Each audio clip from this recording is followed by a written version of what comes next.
No vivamos en la Tierra como si tuviésemos otro planeta al que irnos a vivir. Desde Onda Cero La Palma tenemos siempre un compromiso firme con nuestro planeta, con el medio ambiente, con la biodiversidad, con la concienciación del buen manejo de los recursos naturales y energéticos. Por eso hemos querido retomar un espacio dedicado a la difusión de las diferentes problemáticas derivadas de este tema para saber cuál debe ser nuestro comportamiento ante las mismas. Recibimos en nuestros estudios de Onda Cero a Alfonso Montes de Oca, presidente de la asociación La Palma Isla Azul, quien será el encargado de acompañarnos en esta nueva temporada que comienza en 2023. Alfonso, ¿qué tal? Bienvenido. Buenos días, Dailo, pues encantado. La verdad que muy contento de estar aquí con ustedes y bueno, pues deseando compartir con todos tus oyentes pues qué significa toda esta problemática y lo más importante, ¿no? Hablar también de esperanza, ¿no? Alfonso, en primer lugar, ¿qué es Isla Azul? ¿Cuáles son los trabajos que ha venido desarrollando? Bueno, la asociación La Palma Isla Azul la integra un colectivo de amigos, básicamente, que compartimos la pasión del submarinismo, ¿no? Llevamos muchísimos años buceando, no solo aquí en La Palma, sino en las Islas Canarias y el resto del mundo. Y nos estábamos dando cuenta que el océano está sufriendo cambios profundos, ¿no? Y además que por parte de las administraciones en general y de los ciudadanos en particular, pues se vive muy de espaldas al mar en las Islas Canarias, ¿no? A pesar de que somos islas oceánicas y que nuestro principal territorio era el mar. Entonces, bueno, decidimos dar un paso al frente, unirnos y constituir esta asociación para tratar de divulgar sobre el medio marino en particular y sobre las problemáticas asociadas al medio, ¿no? Y bueno, esto empezó al principio como una aventura, sobre todo centrados en centros educativos, y al final pues ha ido cogiendo un poco más de dimensión y incluso hemos desarrollado proyectos como el Festival del Mar, que ya estaban más enfocados al ciudadano en general. También hemos producido piezas audiovisuales con el fin luego de poder divulgar las problemáticas asociadas al medio y bueno, un poco pues es eso, ¿no? Una aventura de amantes del mar, ¿no? Alfonso, los diferentes trabajos en los que te has volcado de lleno te han dado lugar a la obtención de un premio, el galardón Océano 2023. Este premio lo concede la Sociedad Atlántica. ¿Qué ha significado este premio para ti? Aquí lo podemos ver en pantalla. Sí, bueno, yo siempre que me hacen esta pregunta digo que uno no está en esto, o los compañeros que integramos Isla Azul, porque al final es un premio de la asociación, no es particular mía, ¿no? Sino que uno no hace o no se metió en esto para recibir, digamos, reconocimientos, premios o galardones, ¿no? Y de hecho, durante el transcurso de nuestra vida como asociación ya habíamos recibido más reconocimientos a nivel internacional, incluso Portugal, Brasil, Estados Unidos, en San Diego, en España también habíamos estado en otras partes como San Sebastián, Valladolid. Pero especialmente para mí en particular es impresionante, ¿no? Lo hemos vivido como un regalo increíble porque es un premio, un reconocimiento que proviene de la comunidad científica de las ciencias del mar de Canarias, ¿no? La Sociedad Atlántica de Oceanógrafos viene un poco a aglutinar o a representar a los profesionales de las ciencias del mar, sobre todo muy vinculado a la Facultad de Ciencias del Mar de Las Palmas de Gran Canaria, que no olvidemos que fue la primera facultad de ciencias del mar de toda España, ¿no? La gente no lo sabe, pero en Canarias tenemos unas ciencias marinas que están a la vanguardia de Europa.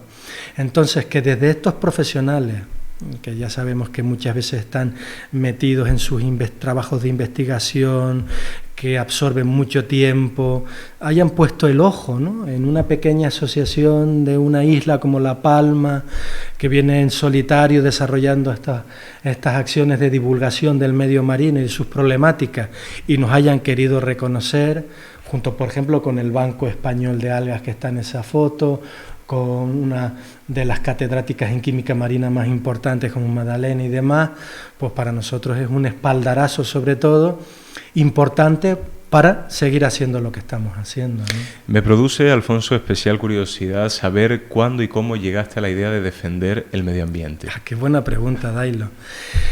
Pues es curioso, ¿no? Yo siempre que hablo esta cuestión con mis amigos, con mi familia y con la gente que me pregunta, yo no fui siempre así. De hecho, te digo que yo tuve una educación bastante conservadora. Yo me hice el bachillerato en Madrid, en un internado, muy en la línea del conservadurismo. Luego pasé a una universidad privada, en este caso el CEU de Madrid, muy orientada también en los valores liberales, de competencia. O sea que para mí el tema del medio ambiente era algo, digamos, muy residual, ¿no? Fue como consecuencia de una catarsis, digamos, muy personal, en este caso, quizás no viene al cuento, pero fue como consecuencia de la enfermedad, cáncer de mi madre, posterior fallecimiento, también muy rápidamente falleció mi padre, ¿no? Entonces, en esa situación, un poco que me sentía perdido, encontré, digamos, la salida a mis problemas a través del mar y del medio ambiente, ¿no? Comencé a leer, yo siempre he tenido mucha curiosidad, comencé a leer sobre ciencia marina, sobre cambio climático, sobre pérdida de biodiversidad, y cada vez que leía me iba angustiando más sobre la dimensión de ese problema que hasta entonces había estado un tanto ignorado por mí mismo, ¿no? Unido a que luego fui padre en primer momento de una niña y luego de un niño, ya me sentí interpelado como padre a tener que hacer todo lo que estuviera en mi mano por tratar de dejarles un mundo mejor. Y esa es un poco la historia de mi conversión o mi caída del caballo, ¿no? Como dijo San Pablo, ¿no? Alfonso, contigo vamos sin lugar a dudas a aprender nuevos conceptos y sobre todo a saberlos utilizar en cada contexto concreto. Por ejemplo, estamos acostumbrados y al mismo tiempo tal vez limitados cuando hablamos solamente de cambio climático. Hoy se apuesta por hablar incluso de crisis ecosocial, pero ¿qué es eso de crisis ecosocial? ¿En qué consiste este término que para muchas personas puede resultar extraño, ajeno? Pues me parece una pregunta muy importante y además hay que tenerla claro, ¿no? Digamos que el cambio climático es una manifestación, es un síntoma de una enfermedad que es la base de toda una serie de problemas que vamos a tener. Cuando hablamos de crisis ecosocial, en realidad apela a una crisis multidimensional, donde englobaría no solo el cambio climático, que es lo que más la gente suele escuchar y se suele escuchar en los medios de comunicación, sino también la pérdida de biodiversidad, la crisis de recursos, como por ejemplo los energéticos, pico y carbón y demás, peak everything que se suele denominar, también la crisis de contaminación, la crisis, por ejemplo, de salud, la crisis de refugiados. Al final, cuando un poco despiertas a esta realidad e investigas, te das cuenta que al final el cambio climático es solo una consecuencia de un problema de base que tenemos, que es la relación que tienen nuestras sociedades de relacionarse con el mundo natural.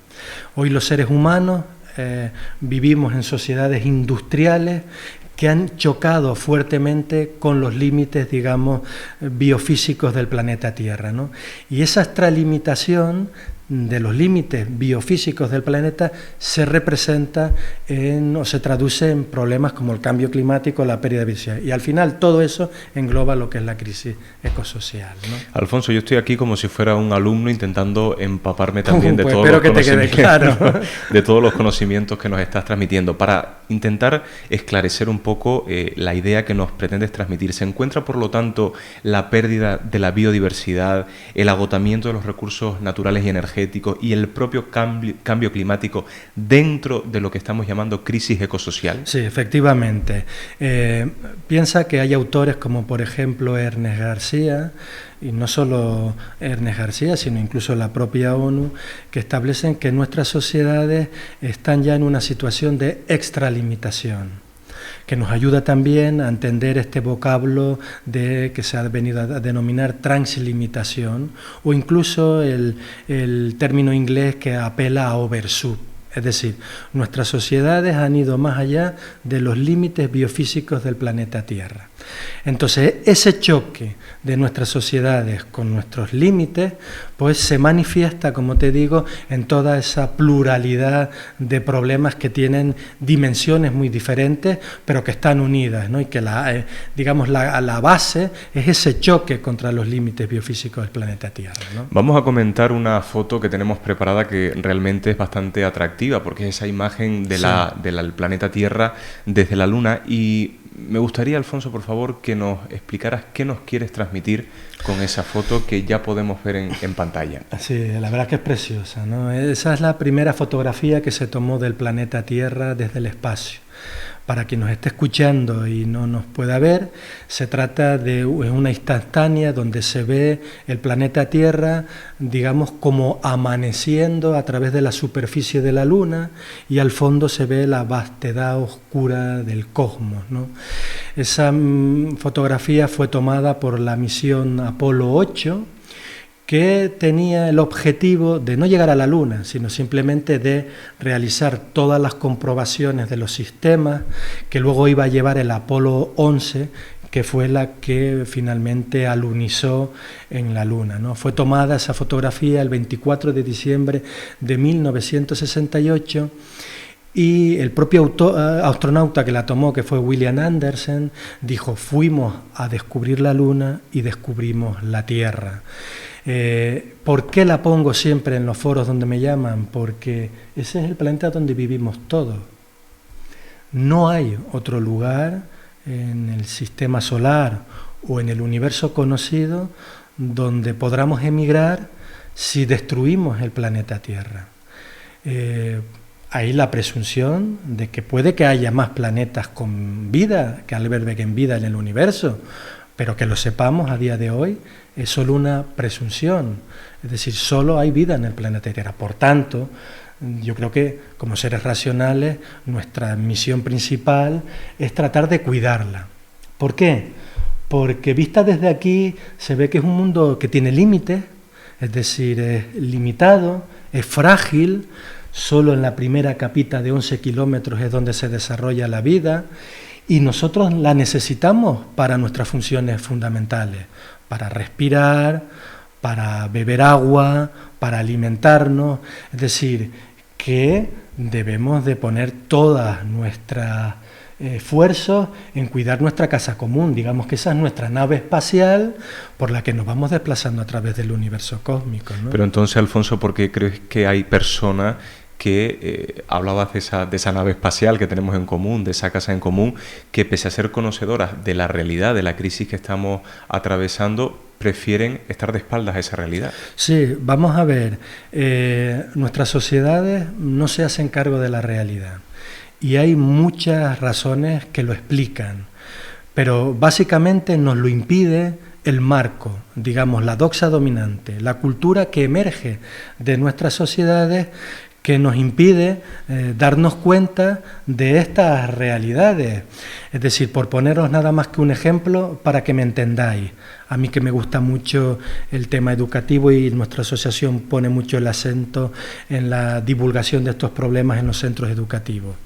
Cada año, a finalización de cada curso escolar, durante aproximadamente julio o agosto, se publica en uno de los diarios de mayor tirada nacional una guía que va dirigida a los alumnos que acaban la ESO en nuestros colegios e institutos, que se titula algo así, el año pasado se titulaba Guía Académica para la Era Digital. Mi pregunta ¿es ese el marco que nos puede ayudar a entender nuestra situación actual?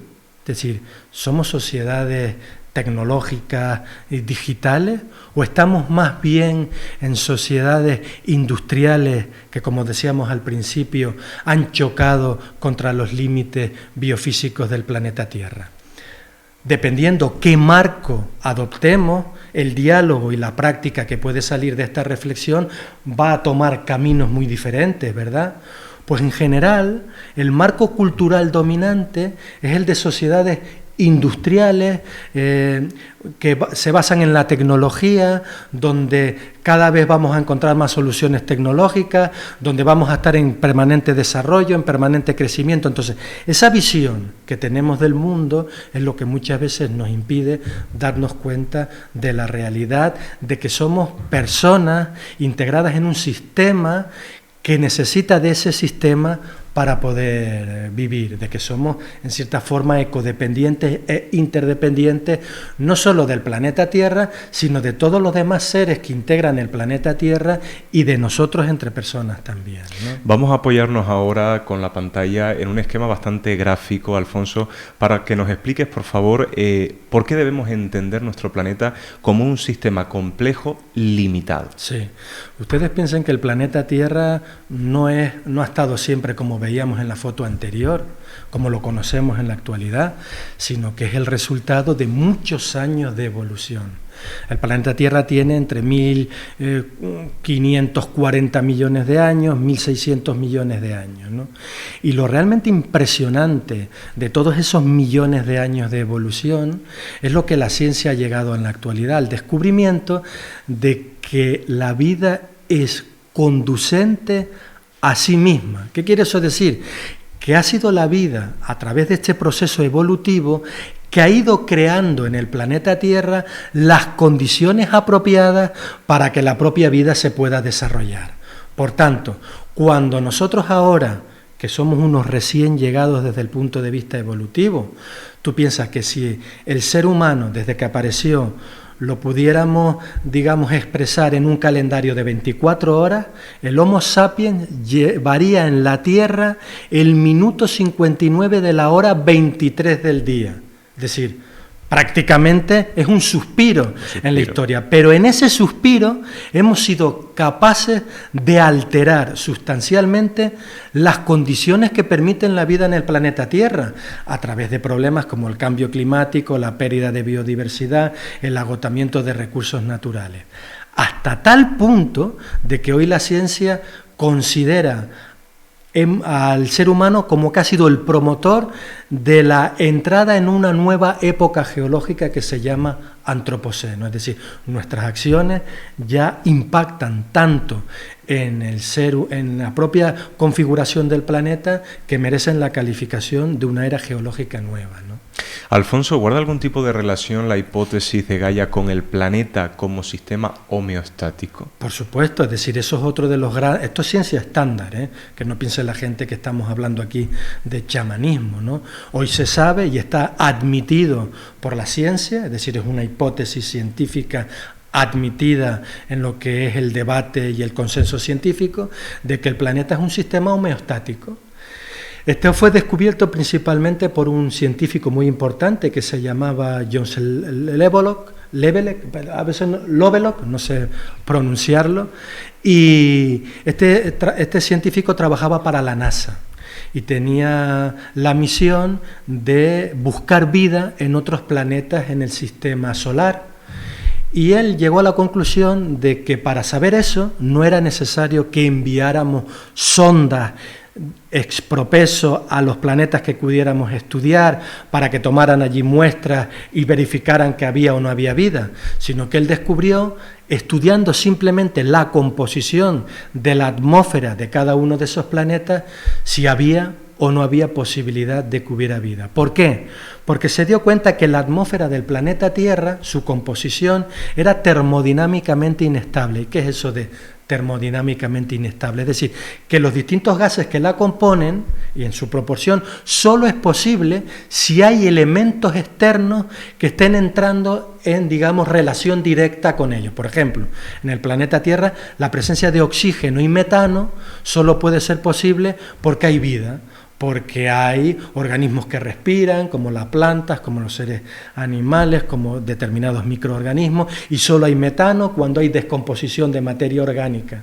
Entonces, sabiendo eso, ya podemos salir si en Marte puede haber vida, si en Júpiter, si en las lunas de Saturno, simplemente con eso.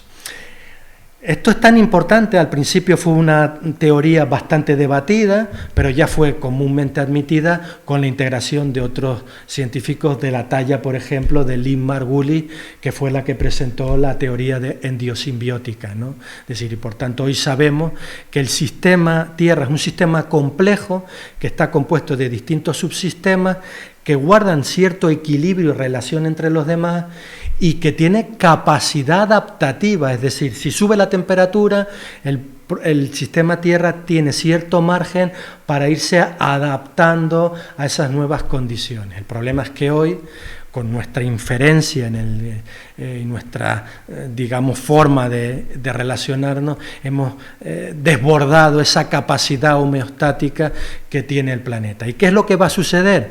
Pues que si seguimos así, todo ese sistema complejo pues se vendrá abajo y buscará otra forma de adaptación, y a lo mejor en ese equilibrio pues no cabrán los seres humanos ni el resto de vida que tenemos en el planeta. Vamos a seguir apoyándonos en otros ejemplos gráficos, Alfonso, para que nos puedas explicar cómo estamos realmente gestionando ese equilibrio, esa homeostasis. ¿Cuál ha sido el proceso evolutivo al que se ha ido sometiendo el planeta Tierra? Pues mira, esto también es ciencia pura, ciencia física básica, ¿no? En el año 2009, Johann Ropström y 28 científicos de los más importantes del mundo, entre meteorólogos, físicos, químicos, establecieron lo que se denominó el concepto de límites planetarios, que son una serie de límites cuantitativos en función de que dentro de unos parámetros el ser humano se puede desarrollar, satisfacer sus necesidades, y además también puede permitir que las generaciones futuras se puedan seguir desarrollando. ¿Qué pasa? Que nos hemos ido de madre, si es que se puede decir aquí así.